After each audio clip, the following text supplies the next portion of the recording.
রাতুল ঢাকা শহরে নতুন এসেছে। রাতুল সবেমাত্র ইউনিভার্সিটির হলে উঠল।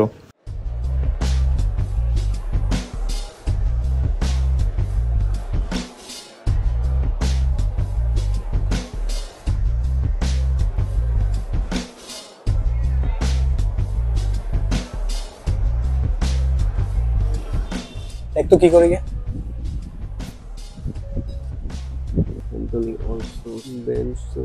নাম কি মিয়া? রাতুল। ধন্যবাদ। আমি মইন।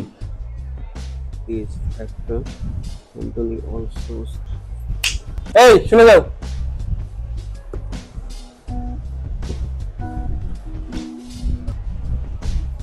কি ভাই?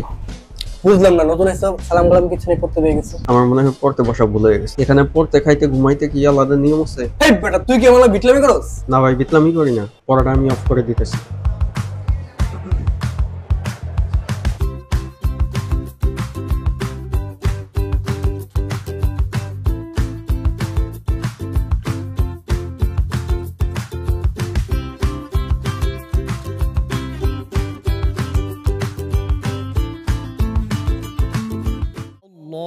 বন্ধু আদান তো দিয়ে দিছে, নে চল ইফতারি শুরু করে দিই। হ্যাঁ শুরু কর।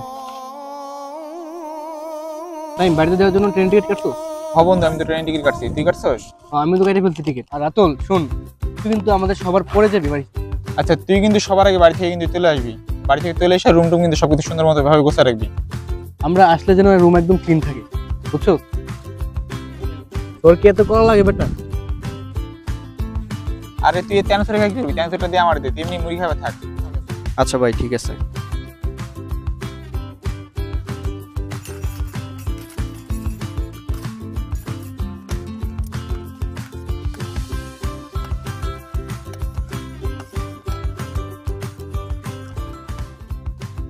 মামা বাসা যাবেন না? মামা কেমনে বাসায় যাবে? আপনার বন্ধু বাড়ি গেল না, এবার কিরম ভাবে যাবে? কেমনটা লাগে মামা দেখছেন? আপনি রুমে এক কাজ করেন, রুমে গিয়ে গার্ড ডাকাতে বের করে দেন।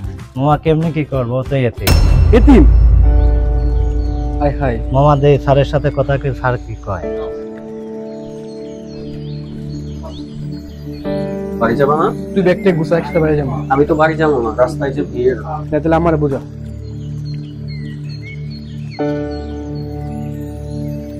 আসসালামু আলাইকুম খালাম্মা। ওয়ালাইকুম আসসালাম। ব্যাগটা গুছায় তাড়াতাড়ি বাড়িতে চলে আসো। দুই ভাই একসাথে ঈদ করবা, মায়ের কাছে ঈদ করবা। আজকে থেকে আমার ছেলে একটা না, আমার ছেলে দুইটা। মায়ের কাছে ছেলেরা না আসলে কি মা ঈদ করতে পারে? আরে গাধা ছেলে, তোমার মা অপেক্ষা করতেছে, তাড়াতাড়ি চলে আসো। জি খালা। জি।